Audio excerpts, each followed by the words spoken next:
Australians are inspired to understand their democracy. You listen to D.I.Wireless, an Aussie punk rock podcast. Check it out, mate. Working 28 years for the company. Will I ever be secure financially? I don't know, gonna have to wait and see, but I don't wanna be here for... Alright, how you going? D.I.Wireless is back, and after running over what seemed like the Golden Gate Bridge, but was actually just a bridge in Vancouver on Granville, I've now arrived in Fairview in Vancouver for what's going to be first interview with a Canadian band. And I'm really stoked to be able to chat to the gentleman sitting next to me, whose band kicked things off in around 2006 after taking members from Daggermouth and All-State Champion. And the gentleman we're speaking to from the band Carpenter is Dan. Dan, thanks very much for joining us, mate. Thank you for having me.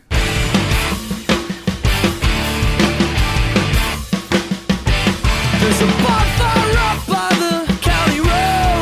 Where we'll end up, no one knows. And I heard there's a bash out down the street. Let's pick Betty up, we can dance to the beat. We go crazy in spring, we go wild in the fall. Let's go shimmy and shake at the old Legion Hall. It's been a long, hard day. Time to live it up our own way. Here's to a long, hard night. Dance till daylight. It don't matter what the old folks say.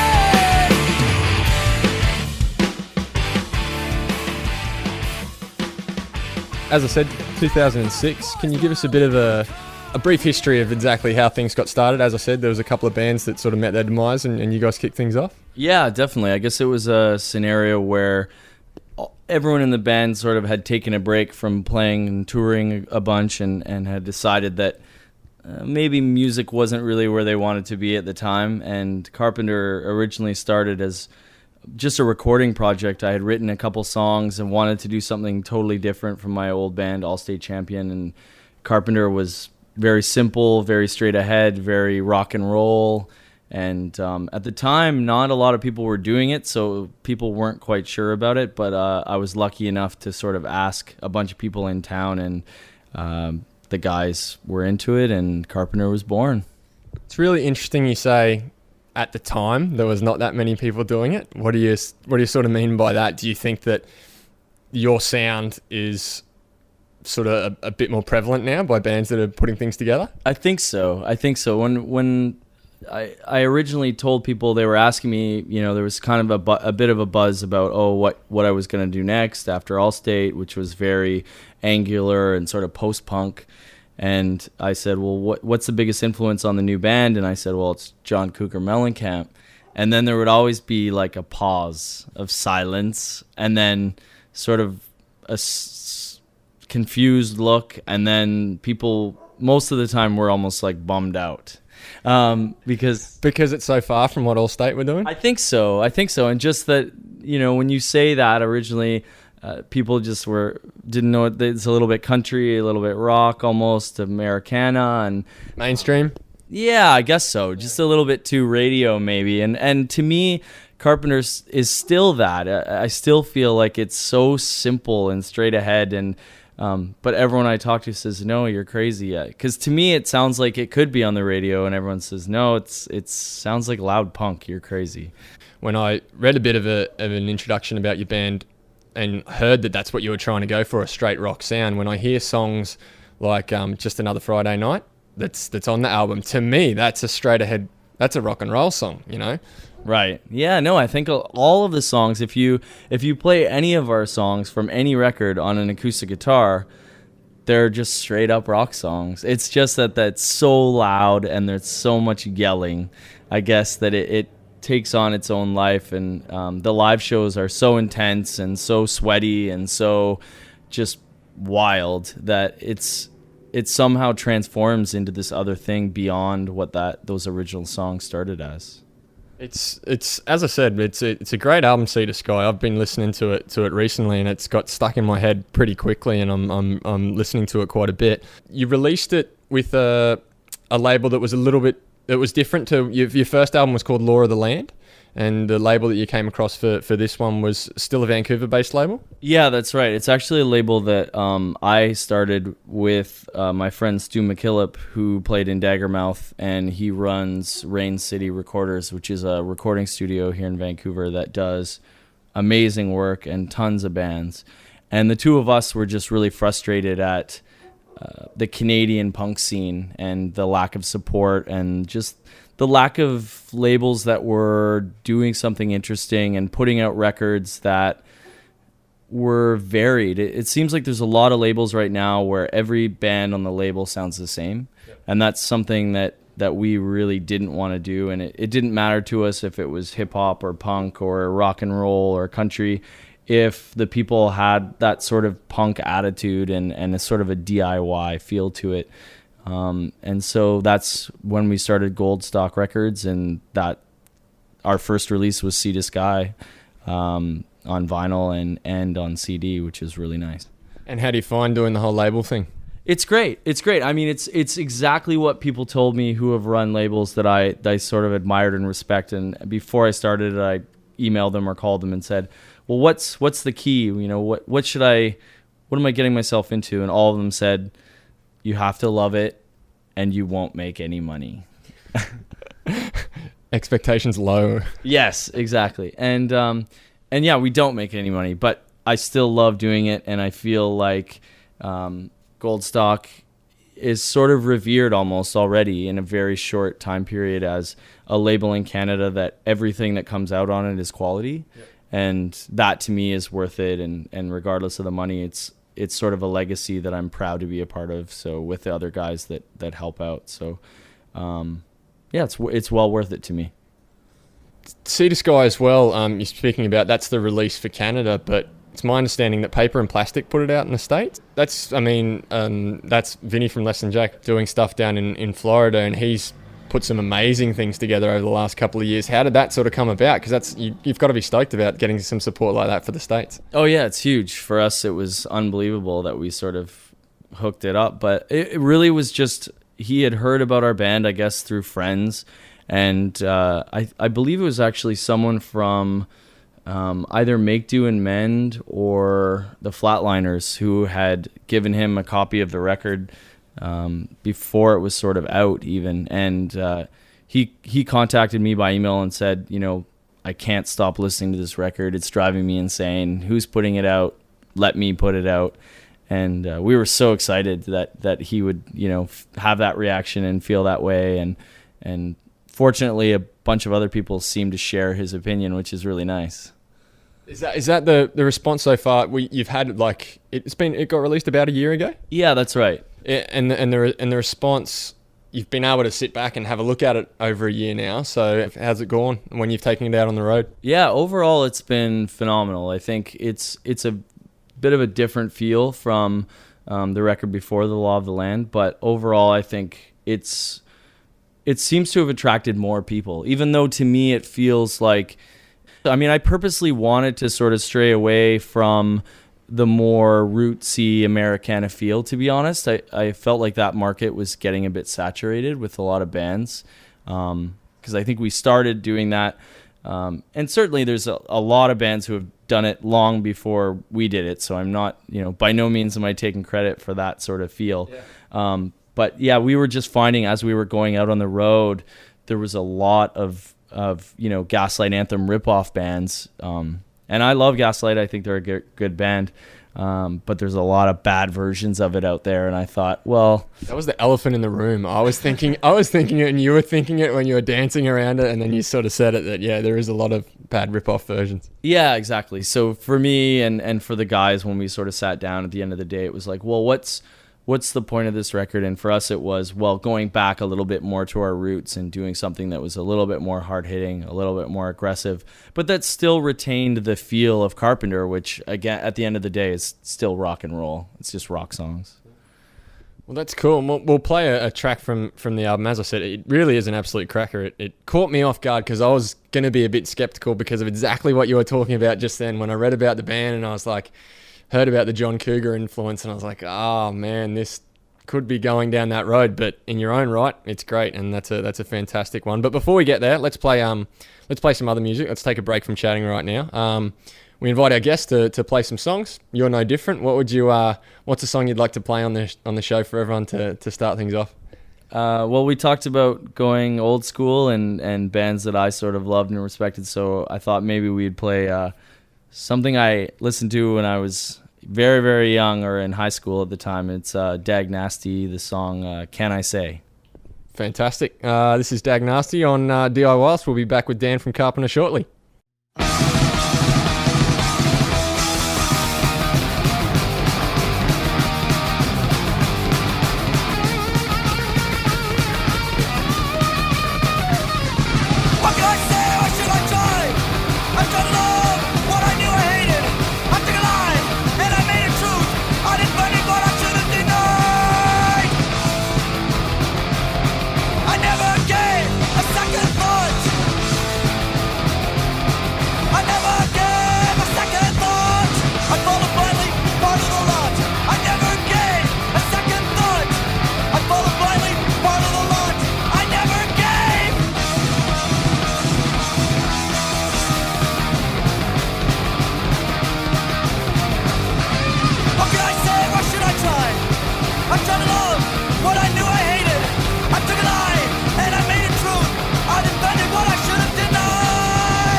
In a lot of the sort of bio stuff that I'd read and interviews I'd read previously, a lot of things that came up is your connection with causes for farmers here in Canada.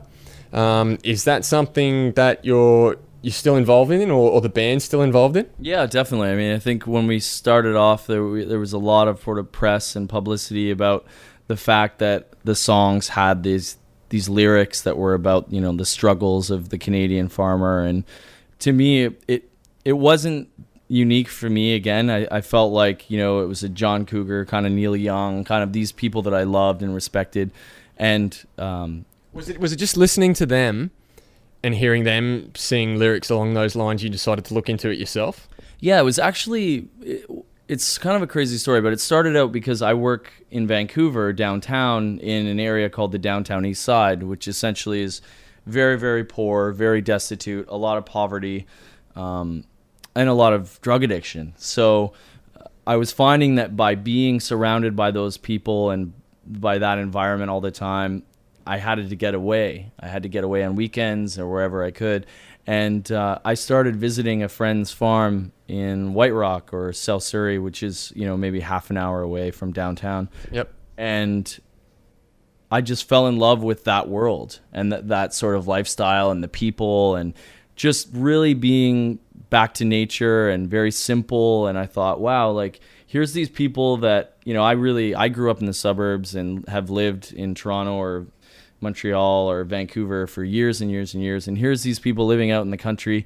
And to me, they're happier, they're healthier, they're in love with what they're doing every day. And I thought, wow, this is what everyone in the city is striving for, but not being able to find.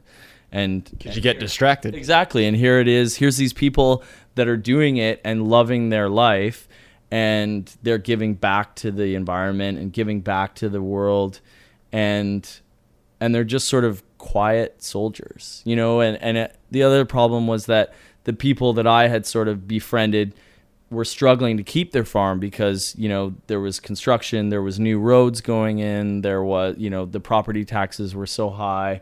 And so immediately it was sort of like, here I am falling in love with this world. At the same time, I'm seeing it fall apart for these friends of mine because there's so many obstacles in their way. So then when I started looking into it and researching it, it was sort of like, wow, it's not just my friends here that are struggling. It's sort of like farmers in general are struggling across Canada and the States. I think the average age of farmers right now is like mid-60s. And, farmland is becoming more and more scarce. Urban sprawl is eating up, good quality soil. And no one's really doing anything about it. And I was sort of like, well, wait a minute. Everyone's complaining about the price of gas, which I also am complaining about. But no one's really freaking out about the state of farmers and food, right? And it's really literally getting to the point where I think in the next 5 years, there's going to be an absolute crisis in terms of where we get our food. And we need to act on it now because at the end of the day, we don't need gasoline to live, but we need food to live. So let's get our priorities straight, I think. So we'll see what happens. And what did it sort of lead to? It sort of there was a few interesting things you got involved in when, as you said, people perhaps outside of the punk community or whatever you want to call it started hearing about a younger band singing about these topics. It led to a bit of interest in more mainstream sort of media. Is that sort of correct? Yeah, definitely. I mean, we got contacted by Farm Aid, which was amazing. We got to meet John Cougar Mellencamp because of it, which was an absolute dream for me. All right, so how was that? Because the thing is, when I was doing research on the band, it was like the first thing that came up. It's like the first line almost of every band bio is your link with this particular guy. So does that piss you off? It doesn't piss me off because I'm the one who sort of started it. It pisses some of the other guys in the band. They think I'm crazy too. So no, it doesn't piss me off. I mean, when we met him, I have to admit, it almost seemed like he was too busy to like give a crap about this small Canadian punk band. But at the same time, I have so much respect for his work and his songwriting and everything that, I'm still a fan at the end of the day.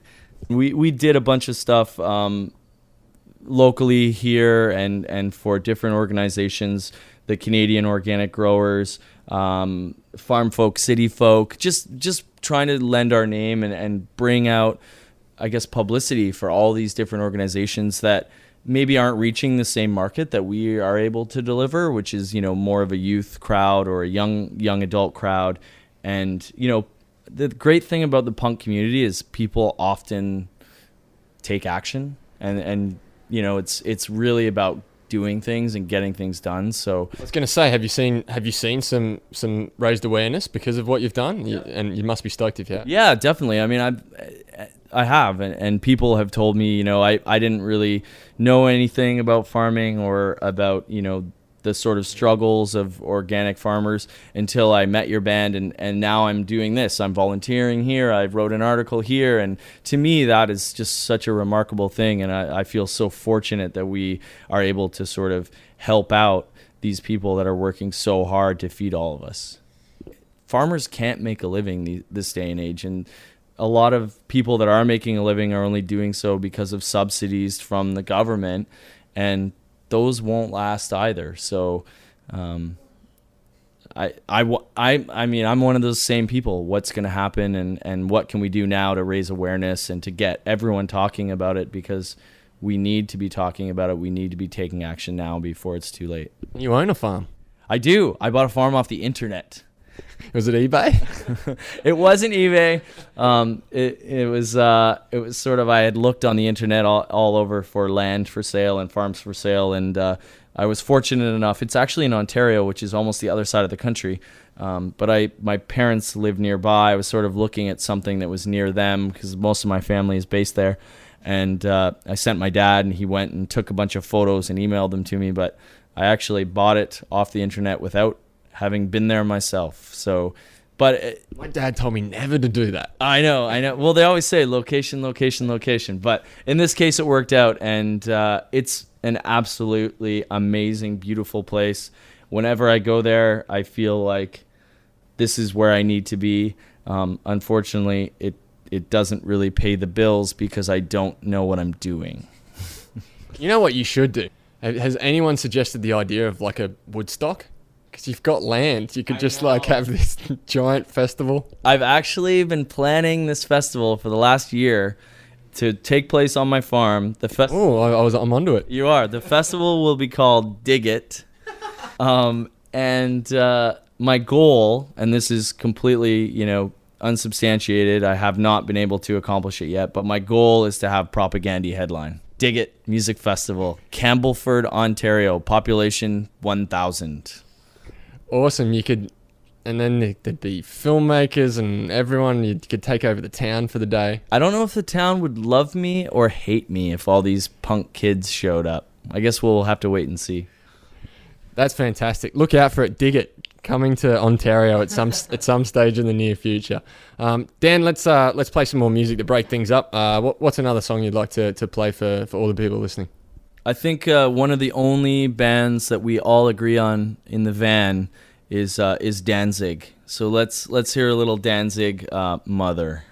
No worries at all. That's awesome. No one's played Danzig on the show before, so this is great. So first for D.I.Wireless. We'll be back with Dan from Carpenter shortly.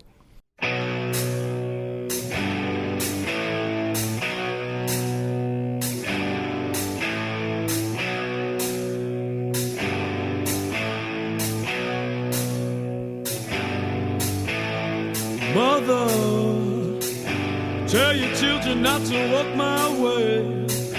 Tell your children not to hear my words, what they mean, what they say. Mother, Mother, can you keep them in the dark for a while? Can you hide them from the wedding world? Oh, Mother, Father, gonna take your daughter out tonight. Gonna show her my world. Oh, Father, Lord, I'm bound to see your light. And if you wanna find hell with me, I can show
That was Danzig, and we're here to wrap up our final part of the interview with Dan from Carpenter.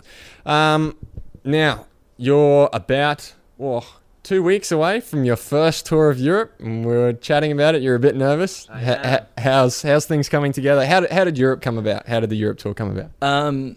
We were getting a lot of contacts from booking agents and promoters in Europe, and people had said, well, we really want to bring you. You've built up a little reputation in these pocket areas. That's cool. Yeah, which is amazing because I don't know how. I'm sure Paper and Plastic was a big part of that, which is amazing. Thanks to Vinny. But luckily we were asked to go with a band, another Canadian band here called This Is a Standoff. And they have been fortunate enough to go to Europe, I think, like maybe 8 or 9 times. Wow, man. I know. And I actually went with them once as a tour manager. I'll say tour manager, but it was more just really drinking beer and hanging out and putting strings on every once in a while. But I was about to bag tour managing them, but I won't. Keep going. But so it's phenomenal that Carpenter is getting a chance to actually go to Europe and play shows every night for a month. We leave on the 29th, and we're there until the 25th of September. So 4 weeks in Europe. We're going to be all over the place: UK, Netherlands, Belgium, France, Germany, and I could not be more excited.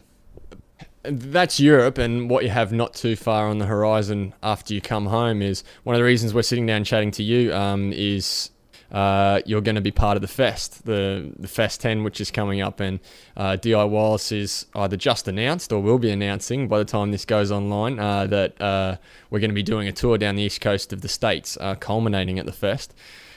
You're veterans of 3 fests. You've told me that it's best weekend of the year. Can you sort of elaborate on that at all as why it is? Yeah, I mean, it's really, imagine all your favorite bands playing the same city the same weekend. And that even better than that for me is discovering new bands that you have never heard of, don't know. But I've been to 3 fests, and I've probably seen literally hundreds of bands, and I've never seen a bad band. Which, where else can you say that this day and age? It's absolutely amazing what Tony and No Idea have done in Gainesville, and we're lucky enough that Vinny and Paper and Plastic are also based in Gainesville. So for us, it's just a great time to see friends and see amazing bands and just play for people that we'd never really get a chance to play for, because so many people migrate from all over the country. Not just the country, people from Canada, people from the US, people from Europe, people from Japan. Australia, exactly. It's literally become a sort of destination for members of the punk community worldwide. So, and I have to say, it's always one of my favorite shows to play. I think last year we played in a deli, and that's awesome. It was absolutely amazing. Out of venues. Yeah, of course. They were out of venues, and they got this deli for the night, and I was sort of bummed out thinking, we're playing this deli. How good's it going to be? And literally by the time we set up and started playing, there was hundreds of people and crowd surfing galore. And I think across the counter. Yeah, I ended up crowd surfing for most of the last song, which is just unbelievable. And people just singing along, and there's no better feeling to me than people singing along. And for that to happen literally across the continent is just such an amazing feeling. And I feel so lucky that we're able to go and play. What can we expect? Is it are people really nuts, or is it you feel like part of a sort of a family when you're down there? Yeah, I mean it's both. It's the fact that people are so excited to see these bands, because a lot of them, I'm sure, come from places where these bands don't hit all the time. So it's just a chance to realize and see live this sort of performance of this band that you sit and listen to at your place or in your car, literally every day. And it's like, wow, here's my chance to see. And for us, it's just amazing to go there and to be able to be a part of something that's just such a great experience, and that really is like the biggest thing in punk, in my opinion, in the world. What do you do about band clashes? Yeah, that's tough. That's tough. See, what you do then is you kind of keep your ear to the ground, and most people play house shows. Like, we've done a couple house shows. So you find out who's doing house shows that night or that weekend, and you can usually get away with it and sort of work around it. So just keep your eyes and ears open, and you'll find out where you can see that other band again. Are you playing extra shows on the way down there? Has that was one thing I was going to ask. Have you been able to schedule that? We're sort of not sure yet. I think at this time we're going to see how Europe goes and see how much money we have in our pockets, and then that will determine whether we just fly there or tour down there, or we're not even really sure how we're getting there. But I can guarantee you we will be there no matter what. If I have to hitchhike there, I'll be there. You can come with us in our van if you like. And what about Australia? I know in our email correspondence, you sort of said, oh man, I've heard that Australians, and we've just talked about the second half of Australia's population being in Whistler, that you've said that people down there might like the music. You'd obviously love to get there, yeah? Yeah, I mean, to me, Australia literally sounds like the perfect place for Carpenter to play. People who love exciting shows, they love to party, they love to drink, they love to dance, they love to sing, and most of all, they love rock and roll. And to me, that sounds like the ultimate place for Carpenter to be. So we're definitely working on it. I hope to get down there. If not in 2011, definitely 2012, we will make it to Australia. That's our next sort of, after Europe, that's where we need to be. That's fantastic. You heard it here. Dan making an absolute promise. I'm going to hold it to him. Yeah. Hold him to it that he'll be down in 2012. Dan, thanks so much for taking the time to have a chat to D.I.Wireless. We wish you absolutely the best over in Europe and down at the fest. I'm sure we'll cross paths at some stage while we're both down there. Let's go out with playing a song from Sea to Sky. As I said, a great album. So, is there any in particular that you're enjoying playing live at the moment, or that you enjoyed off the album full stop? Yeah, I mean, let's hear Mean Things. It was one of the first songs I wrote for the new record, and I feel like it's something that has really resonated with a lot of people. It seems to be kind of like the catchy, hooky one. So let's go with that. I don't know. There's some other there's a bunch of catchy, hooky ones on there. So I recommend people go and check it out. Dan, thanks once again for sitting down with D.I.Wireless, and best of luck, mate. No problem. Thank you very much. Really appreciate it. And you don't have to say those mean things when you curse me out on the end of the telephone. Now I'm staring at my shoes going all the way. Oh, 'cause I'm breaking down and the cracks will they start to show. Raise your glass and toast to the man that I was.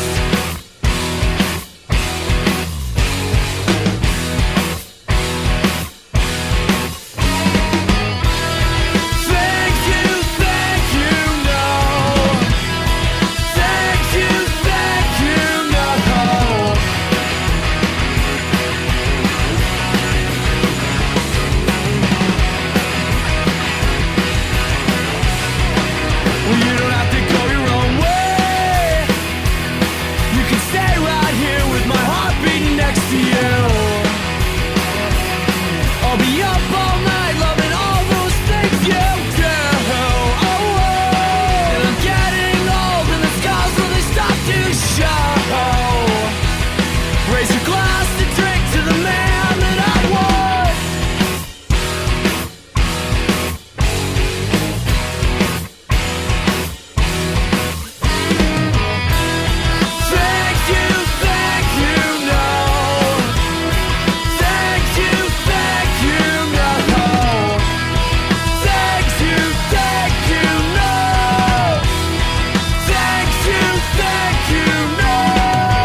telephone.